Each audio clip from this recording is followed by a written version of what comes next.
여러분들은 여름에 바다에서 수영을 하신 다음에 물에서 나와서 가장 먼저 하는 일이 무엇입니까? 모두 다 샤워를 할 것입니다.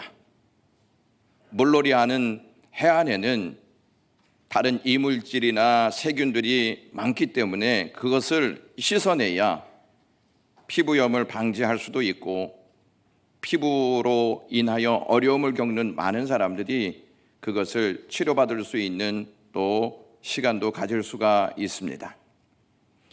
이러한 이물질과 여러 가지 세균들 때문에 수영한 후에는 반드시 샤워가 필수적입니다. 교회는 세상 속에 있습니다. 세상은 거짓된 사상, 거짓된 철학, 거짓된 것들로 가득한 곳입니다. 악을 가치로 삼는 일들이 파도처럼 넘실거리는 곳이 세상입니다. 그러한 것들이 우리도 모르는 사이에 내 안과 교회 안으로 침투해 들어와서 자리를 잡고 영향력을 행사하려 하고 행사하고 있습니다. 그러므로 수영 후에 이물질과 염분을 씻어내는 것처럼 교회에도 세상의 이물질과 악의 역사들을 계속해서 씻어내는 작업이 필요합니다. 우리는 교회가 세상을 변화시킬 수 있는 능력을 가지고 있다 하는 자부심이 있습니다. 그래서 변화의 대상을 세상으로만 삼지 교회로 삼지 않는 경우도 있습니다. 교회에는 세상을 변화시킬 사명이 있습니다. 그러나 세상을 변화시키는 교회가 먼저 변화되지 않으면 막강한 세상은 교회를 변질시키고 말 것입니다. 개혁되지 않는 교회는 세상의 밥이 되고 맙니다. 교회가 세상으로부터 우려의 목소리를 듣게 되고 점점 빛을 잃어가게 되는 원인은 다른 데 있지 않고 개혁의 필요성을 느끼지 못하고 변질되어 가고 있기 때문입니다. 10월 마지막 주는 종교개혁주일로 지킵니다. 그래서 10월 한 달간 종교 5대 강령인 내용을 가지고 저와 여러분들이 하나님의 말씀을 같이 나눌 것입니다. 칼빈의 동역자이자 후계자인 데오도 베자라고 하는 사람이 이런 말을 했습니다. 교회는 개혁되었으므로 항상 개혁되어야 한다 하는 말을 했습니다. 교회는 하나님이 세우신 제도이지만 사람들로 구성되어 있는 공동체이기 때문에 이 지상교회는 완전하지 않고 항상 부패하고 타락할 가능성이 높습니다. 그러므로 하나님의 말씀의 빛 아래서 부단히 자기 개혁을 위하여 시도하고 노력함이 있어야 합니다. 이것이 교회의 개혁 정신으로 자리 잡아야 합니다. 어떤 분들은 이미 교회가 개혁되었는데 어떻게 항상 개혁될 수 있는가 하는 의문을 던질 수도 있을 것입니다. 우리는 이 명제를 역으로 읽어야 합니다. 개혁되었지만 인간은 언제나 퇴보하는 존재이기 때문에 항상 개혁되어야 한다는 말씀입니다. 저와 여러분들이 거듭나지 않았습니까? 거듭났다고 끝나는 것이 아니고 거듭난 사람들은 거룩한 삶을 살아가는 성화의 삶이 계속되어야 합니다. 루터에 의해 촉발된 교회개혁은 발아한 씨앗처럼 성장을 멈출 수가 없고 계속 그리고 끊임없이 개혁되어야 합니다. 개혁은 선택이 아닙니다. 개혁은 필수입니다. 이것이 거듭난 자의 숙명이라고 말씀드릴 수 있습니다. 개혁의 목적은 신앙의 불순물을 제거하고 오직이라는 단어를 앞세워서 오직 신앙으로 바뀌는 것입니다. 중세 교회에도 나름 종교 개혁의 5대 강령이 있었습니다. 성경도 있었고 은혜도 있었고 믿음도 있었고 예수 그리스도도 있었고 하나님의 영광도 있었습니다. 그러나 오직은 없었습니다. 중세 교회는 예수 그리스도도 있었지만 나의 공로도 있었습니다. 성경도 있었지만 전통과 교황도 있었습니다. 문제는 이러한 상조는 서로 충돌을 일으키고 결국 성경보다는 교회의 전통이 우위에 서게 되었습니다. 은혜보다는 교황의 사면이 우선되었습니다. 결국 중세 가톨릭 교회는 성경 위에 있었고 은혜가 아닌 교황의 권위가 우선됐습니다. 이러한 상황에서 종교 개혁자들은 각 항목마다 오직이라는 단어를 추가함으로써 중세 가톨릭 교회 안에 뒤섞인 불순물들을 제거하려고 했습니다. 그 어떠한 가르침도 성경보다 못했고 그 어떠한 권위도 성경보다 높지 않았습니다. 오직 성경만이 절대적 권위를 가지고 있습니다. 오직 성경은 오직 은혜로, 오직 은혜는 오직 믿음으로, 오직 믿음은 다시 그리스도로 이끌어 나아가는 능력을 제공합니다. 이 모든 것이 조합되어서 오직 하나님께만 영광 돌리는 역사가 나타나는 것입니다. 그러한 의미에서 오직이라는 이 교리는 신학적 논쟁을 야기하는 지역적인 문제가 아니라 복음의 본질입니다. 오직 교리들은 성경의 혁명적 관점이라고 말씀드릴 수 있습니다. 많은 사람들이 이렇게 말합니다. 가톨릭은 큰 집, 개신교는 작은 집, 이렇게 말합니다. 과연 그 말이 맞다고 생각하십니까? 가톨릭이 큰 집이라면 사도행전의 초대교회는 어떤 집입니까? 사도행전에 나타난 초대교회가 가톨릭 교회로 시작되었다고 여러분 생각하십니까? 그렇지 않습니다. 가톨릭 교회는 초대교회와 점점 거리를 두게 되었고 진리가 아닌 비진리를 형식의 틀로 삼아 확대해 나갔습니다. 가톨릭 교회는 성경인 하나님의 말씀을 따르지 않고 그 누구도 도전할 수 없게끔 세력화시켰고 힘 중심의 교회로 확대해져 나갔습니다. 그러므로 가톨릭은 부패의 온상이 되고 말았습니다. 부패는 하나님의 말씀에서 벗어나는 순간부터 시작됩니다. 지상의 천국인 에덴 동산에서 아담과 하와가 살았습니다.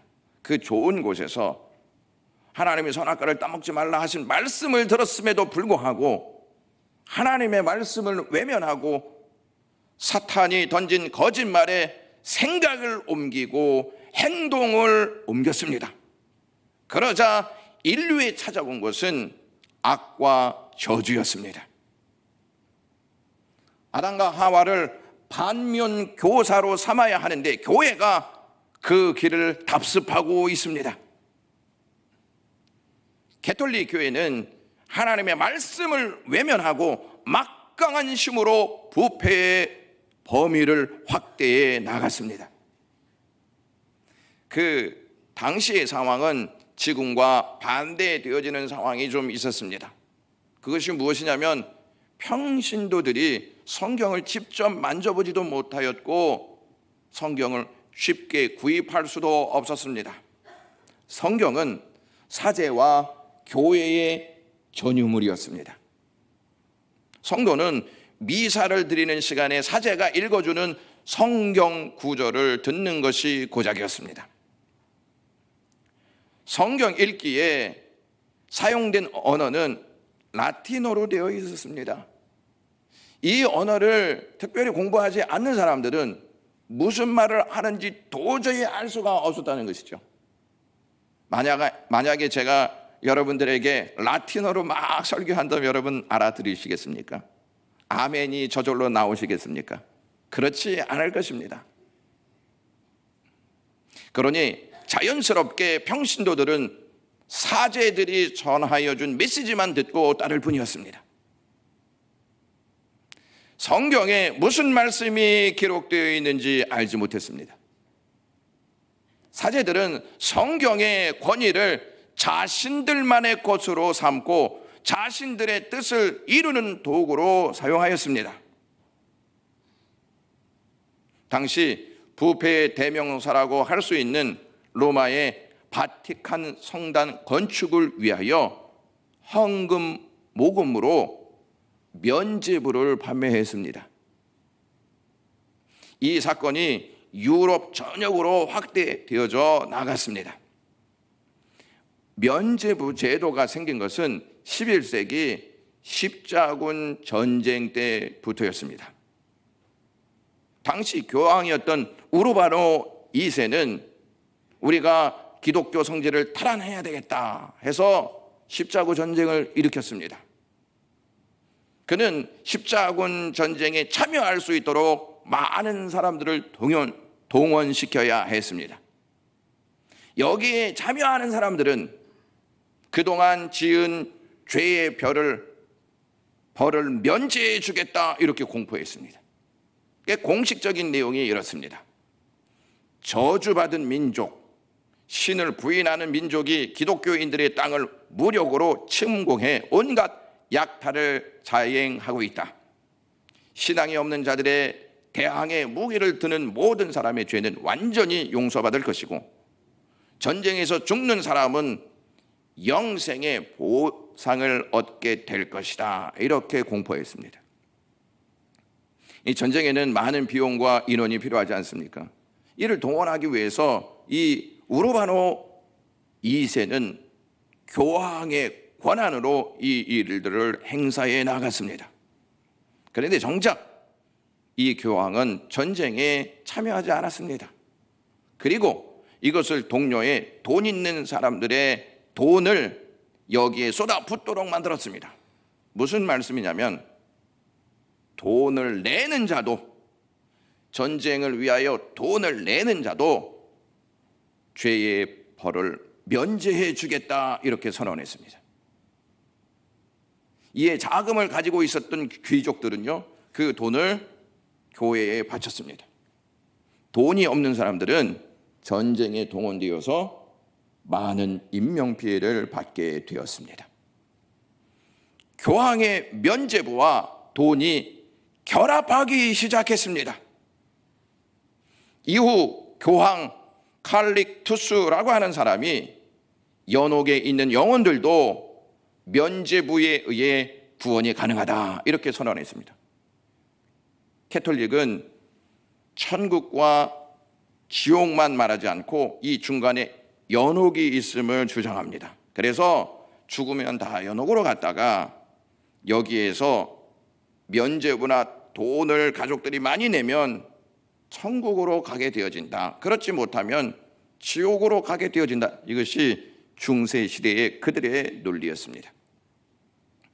1500년의 역사의 그 흐름을 보면 교황의 면죄부는 다른 목적을 위해 또 등장했습니다.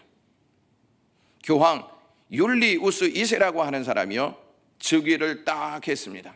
그리고 성 베드로 성당을 건축하도록 지시했습니다.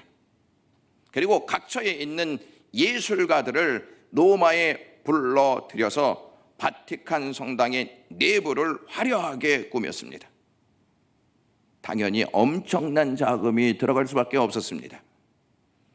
이때 율리우스 2세가 고안해 낸 것이 면죄부였습니다. 그는 1506년에 신현 면죄부를 선포하고 면죄부 판매로 얻은 수익을 성당 건축 자금으로 사용했습니다. 면죄부 판매는 그 교황청의 주요 수입원이었습니다. 이제 율리우스 2세 다음에 누가 또 등장하게 되어지냐면 레오 10세라고 하는 교황이 딱 등장하게 되어집니다.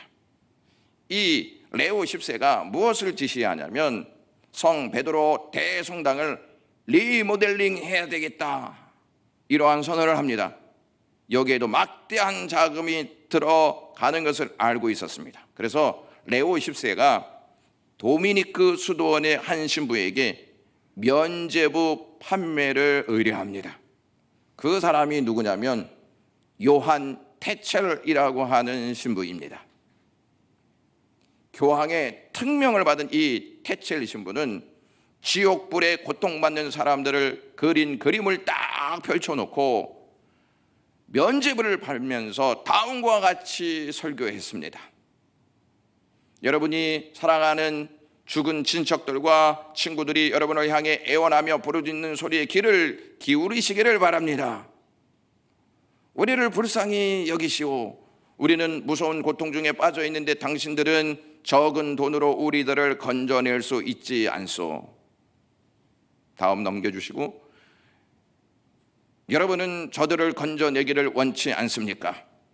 아버지가 아들에게, 어머니가 딸에게 애원하며 부르짖는 소리에 귀를 기울이십시오. 동전이 여러분의 부모들을 건져낼 수가 있습니다. 동전이 궤 속에 떨어지는 소리와 함께 그들의 영혼이 연옥에서부터 벗어나게 됩니다. 여러분들은 저들의 영혼을 낙원으로 인도하기를 원치 않으십니까? 이렇게 설교했습니다. 당시 캐톨릭 교인들은 연옥을 두려워했습니다. 교회 지도자들이 연옥의 형벌을 막 구체적으로 묘사하고 가르쳤기 때문에 그렇습니다.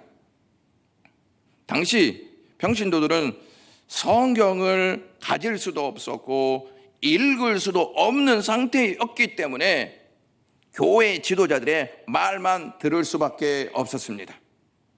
전적으로 그들의 말에 귀를 기울일 수밖에 없었습니다. 테첼 신부의 설교를 들은 가톨릭 신자들은 사랑하는 친구들과 가족들을 연옥의 불꽃 고통에서 구원하기 위해서 앞다투어서 돈을 주고 면죄부를 구입했습니다. 내 사랑하는 가족, 내 사랑하는 친구가 연옥에 있으면 안 된다. 그래서 면죄부를 사야 한다. 서둘러서 사야 한다. 그래서 앞다투어 이 면죄부를 샀습니다. 면죄부의 그 가격은 신분에 따라서 조금 달랐다고 합니다.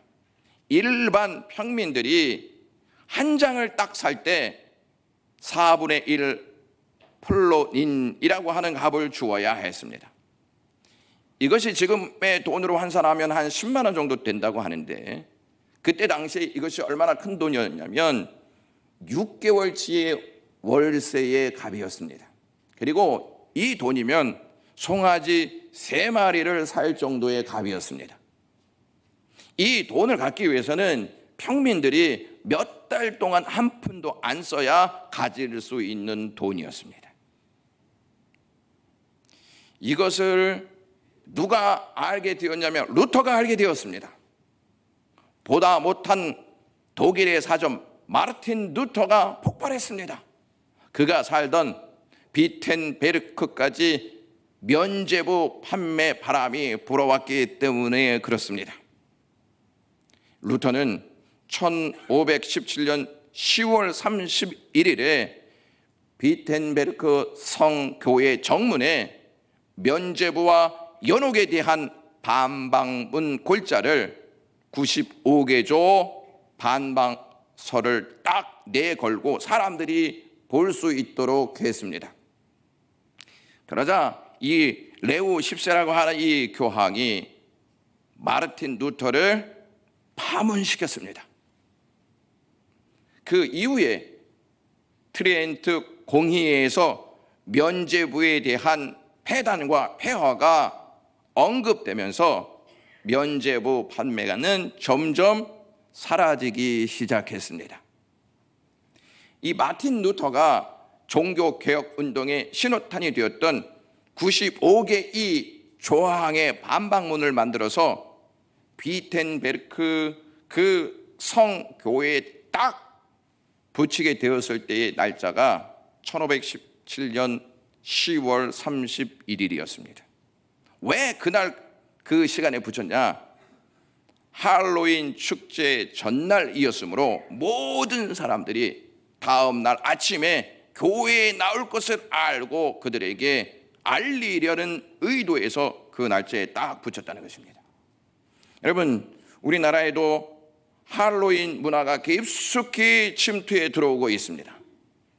성경적 근거가 있다고 여러분 생각하십니까? 성경적 근거가 전혀 없는 거짓된 문화임에도 불구하고 그것을 그냥 받아들이는 상황 가운데 놓여 있습니다. 할로윈 축제와 종교개혁의 시작점이 맞물려 있다는 것이 매우 의미심장합니다. 성경적이지 않는 할로윈 데이와 성경의 중심을 한 이 반박문이 같이 겹치고 있다는 점이 매우 의미심장하다는 말씀입니다. 루터가 파문을 당하면서까지 생명의 위협을 받으면서까지 종교개혁에 이바지했던 것은 그가 성경을 바로 알았기 때문에 그렇습니다. 만약에 루터가 성경을 바로 알지 못했다면 이 루터는 도망가고 말았을 것이고 이러한 위험한 상황을 결코 맞이하지 않았을 것입니다. 성경에 무지하니 거짓된 유혹에 넘어가게 된 것입니다. 성경은 오직 하나님만이 죄를 사하실 수 있다고 기록해 놓았습니다. 죄 사함과 구원의 은혜는 오직 그리스도의 보혈만이 가능하다고 말하고 있습니다. 구원은 돈과 명예와 권력으로 살래야 살 수 없는 것이라고 못 박아 말씀하고 있습니다. 수많은 영혼들은 죄 용서를 돈이 있으면 살 수 있다 이렇게 생각했습니다. 이것을 악용하여서 사제들은 죄 용서를 돈벌이 기획 상품으로 거래하는 아주 끔찍한 역사를 만들어냈습니다. 이러한 죗값을 누가 달게 받을 것이라고 생각하십니까? 루터가 처음 성경의 권위를 경험한 것은 에르후르트 대학에 공부하기 시작하였을 때였습니다. 한 20살 정도 되었던 시기였습니다. 어느 날 도서관에 방문해서 책을 읽다가 성경을 딱 접하게 되었습니다. 잠시 사무엘상을 펴고 한나가 사무엘을 위하여 헌신하는 대목을 딱 읽은 다음에 성경에 매료되었습니다. 나도 성경을 가지고 싶다 하는 마음이 충동적으로 일어났습니다. 놀라운 것은 그가 성경을 읽은 다음에 자신의 죄가 깨달아지기 시작했습니다. 그리고 그 죄가 양심을 찌르기 시작했습니다. 잠시 읽은 하나님의 말씀이 그에게 강력하게 역사했던 것입니다. 우연한 일이 아니었습니다. 그 후에 그는 마음의 평안함을 찾을 수가 없었습니다. 왜냐하면 자기 안에 있는 죄악들이 자꾸 생각났기 때문입니다. 하나님의 말씀이 그 중심에 들어가자 그는 죄를 알게 되었고, 죄를 알자 나는 전적으로 은혜가 필요한 사람이다 이것을 알게 되었습니다. 성경을 읽기 전까지 하나님의 은혜에 대한 깨달음이 그에게는 없었습니다. 오늘 저희가 읽었던 디모데후서 3장 16절에서 17절 말씀 보시면 모든 성경은 하나님의 감동으로 된 것으로 교훈과 책망과 바르게 함과 의로 교육하기에 유익하니 이는 하나님의 사람으로 온전하게 하며 모든 선한 일을 행할 능력을 갖추게 하려 함이라, 이렇게 말하고 있습니다. 여기에서 하나님의 감동으로 되었다, 이 말씀이 어떤 말씀이냐면 하나님의 가장 깊은 곳에서 끌어올려져 나온 말씀이라는 것입니다. 그냥 충동적이고 일시적으로 하는 말씀이 아니고 하나님 가슴 깊은 곳에서 솟아져 나와서 그것이 선포된 말씀이 성경이라는 것입니다. 그러니 여기에는 사랑이 담겨 있지 않겠습니까? 그래서 성경을 사랑의 메시지다 이렇게 말합니다. 사랑의 메시지인데 잘못된 죄에 대하여는 과묵하지 않습니다. 옳은 길을 가도록 책망의 말씀이 있다는 사실을 아셔야 합니다. 책망 없는 사랑은 사랑이라고 말할 수 없고 무관심 그 자체라고 말할 수 있습니다. 성경은 우리를 교훈하고 책망해서 우리의 그릇된 신념들, 죄의 이물질들을 다 씻어 버릴 수 있도록 그렇게 말씀합니다. 성경은 그러한 교정을 통해서 우리를 의로 교육하고 선한 일을 행할 수 있는 능력을 줍니다. 그러므로 책망 없는 설교는 성경을 온전히 전하지 않는 것이다, 이러한 깨달음을 받게 되어집니다. 루터의 종교개혁은 사실상 교회 개혁이었습니다. 중세 1000년 동안 초대교회의 모습으로부터 변형된 로마 가톨릭을 향해 성경이 말하는 교회로 돌아가야 한다고 루터가 외쳤습니다. 더 엄격한 의미에서 루터의 종교개혁은 신앙개혁이었습니다. 교회개혁이었지만 신앙개혁이었다, 이것을 생각하셔야 합니다. 중세 교회가 저지른 가장 커다란 영적 범죄는 성도들의 영적 상태를 고려하지 않고 자신들의 전통적 교리와 규범, 그리고 자신들이 세워놓은 예식에 충실했다는 것입니다. 그러니 당연히 부패할 수밖에 없고 탐욕의 썩은 내가 진동하였던 것입니다. 이러한 사실을 안다면 당연히 교회는 개혁되어야 한다는 사실을 깨달을 것입니다. 개혁은 다른 것으로 이루어지는 것이 아니고 개혁은 오직 성경으로 이루어져야 하는 줄로 믿습니다. 성경 안에서 이루어지는 개혁이 참된 개혁임을 알아야 합니다. 하나님의 말씀이 아닌 다른 것으로 교회가 개혁된다, 올바르지 않다는 것입니다. 루터에게 하나님의 말씀은 모든 개혁적 행동의 동기였고 내용이었습니다. 그 말씀은 먼저 자신의 신앙을 개혁하는 목적으로 시작되었습니다. 도서관에서 자기의 죄를 깨닫는 그 순간부터 개혁이 시작되었다는 것입니다. 그의 활동의 중심에도 항상 말씀으로 개혁해 나갔습니다. 사랑하는 영광교회 가족 여러분, 성경을 모르면 결코 개혁할 수 없고 개혁하지 않는 교회는 성경을 모르는 교회라고 말할 수 있습니다. 성경을 모르는 교회를 교회라고 말할 수 있겠습니까? 이것을 달리 말해서 성경을 모르는 성도는 성도로서의 자세가 잘 되어지지 않았다는 말씀이고, 성경을 모르는 성도가 하나님의 뜻을 온전히 이룰 수 있겠냐 하는 것입니다. 우리는 개혁에 대해서 두 가지 잘못된 선입견을 가지고 있습니다. 하나는 교회만 개혁되면 된다는 생각입니다. 물론 교회가 개혁되어야 하는 것이 맞습니다. 교회도 개혁되어야 하지만 교회의 개혁은 우리 자신부터 시작되어야 합니다. 교회의 개혁을 외치기 전에 먼저 우리 자신이 개혁되어야 한다는 말씀입니다. 우리 자신이 개혁되지 않는데 어떻게 교회가 개혁될 수 있겠습니까? 두 번째 선입견은 교회 개혁을 제도적 문제로 맞춘다는 것입니다. 하지만 교회 개혁의 문제는 제도적인 것보다 신앙에 있습니다. 아무리 좋은 시스템, 아무리 좋은 시설이 구축되어 있는 교회라 할지라도 교회의 교인이 신앙 개혁이 일어나지 않으면 그것이 무슨 의미가 있겠냐 하는 것입니다.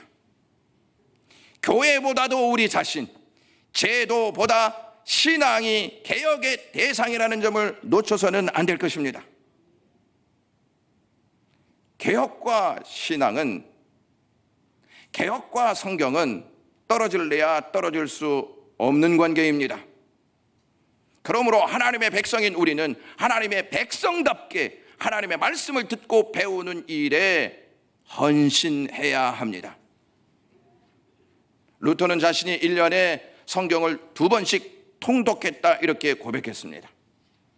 성경이 지닌 능력을 깊이 깨달았고 성경을 통해 얻을 수 있는 영적인 유익이 무엇인지 알았기 때문이었습니다. 어떤 사람이 루터에게 이렇게 물었습니다. 어떻게 그렇게 종교 개혁을 일으켰습니까? 어떻게 유럽을 이렇게 뒤집어 버렸습니까? 이렇게 말하자 루터가 이렇게 얘기했습니다. 저는 그저 하나님의 말씀을 가르치고 전하고 기록했을 뿐입니다. 그 이외에는 아무 일도 하지 않았습니다. 어떠한 황제나 귀족도 감히 어찌하지 못하였던 교황직이었지만 제가 잠들었을 때 그 말씀이 교황직을 허물어 버렸습니다. 저는 한 것이 전혀 없습니다. 전부 말씀이 한 것입니다. 사랑하는 영광교회 가족 여러분, 예수님이 성경대로 사셨다는 사실을 아십니까? 고린도전서 15장 3절에서 4절 말씀 보시면 내가 받은 것을 먼저 너희에게 전하노니 이는 성경대로 그리스도께서 우리 죄를 위하여 죽으시고 장사 지낸 바 되셨다가 성경대로 사흘 만에 다시 살아나셨다 이렇게 말합니다. 사랑하는 영광의 가족 여러분, 우리와 교회는 세상 속에 살아가고 있기 때문에 항상 죄의 이물질이 묻게 마련입니다. 그러므로 하나님의 말씀이 이것을 씻어낼 수 있도록 하나님의 말씀을 듣고 배우고 이 말씀대로 살아가야 합니다. 만약에 하나님의 말씀이 내 삶을 주장하지 못한다면 내 영혼은 부패하고 말 것입니다. 개혁의 기준은 성경입니다. 성경은 우리가 무엇을 씻어내야 할지, 무엇을 벗겨내야 할지를 말씀합니다. 성경 안에서 이루어지지 않는 개혁은 참된 개혁이 아닙니다. 그러므로 성경을 알지 못하면 개혁은 힘을 잃게 됩니다. 우리가 성경을 배우고 성경을 읽어야 하는 목적은 개혁을 위해서 읽고 배워야 합니다. 개혁은 성경대로 사는 것입니다. 성경이 아니고 무엇이 우리를 변화시킬 수 있고 성경이 아니고 우리에게 생명을 줄 수 있는 것이 무엇입니까? 기도하겠습니다. 하나님 아버지, 우리의 삶에 성경을 통한 개혁이 일어나게 하시옵소서. 성경대로 살면서 하나님께 영광 돌릴 수 있는 저희가 되게 하시옵소서. 예수 그리스도의 이름으로 기도드리옵나이다.